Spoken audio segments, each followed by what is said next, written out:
अस्सलाम वालेकुम वरहमतुल्लाहि वबरकातुहू। एक दफ़ा फिर से आपके नाज़रीन नया प्रोडक्ट आपके लिए लेके आए हैं, जापानी कंबल। ठीक है जी, ये जापानी सादा कंबल है। ये 80 किलो का बंडल है। ये देखें, इसका माल देखें, साफ़ सुथरा माल है, बिल्कुल माशाल्लाह। कंडीशन इसकी बिल्कुल साफ़ सुथरी है, जापान का है। ठीक है जी, 80 किलो का बंडल है, बिल्कुल साफ़ सुथरा माल है। जिसको जितने बंडल चाहिए जल्द से जल्द ऑर्डर करें। बाकी मैं आपको इसका मार्का भी दिखा देता हूँ कि इसका मार्का क्या लिखा हुआ है। ठीक है, ताकि आपको आइडिया हो जाए कि इसमें किस तरह का माल निकलता है। ठीक है, बाकी जिसको जितने बंडल चाहिए जल्द से जल्द ऑर्डर करें, ताकि आपको जो है माल भिजवा दिया जाए। कराची में कैश ऑन डिलीवरी की सहूलत भी मौजूद है। बाकी कराची के बाद जो है ट्रक अड्डे के जरिए माल भिजवा दिया जाता है।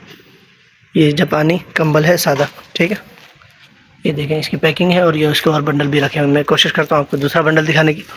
ये देखें, ये आपको नज़र आ रहा होगा। ठीक है, जापानी कंबल है ये।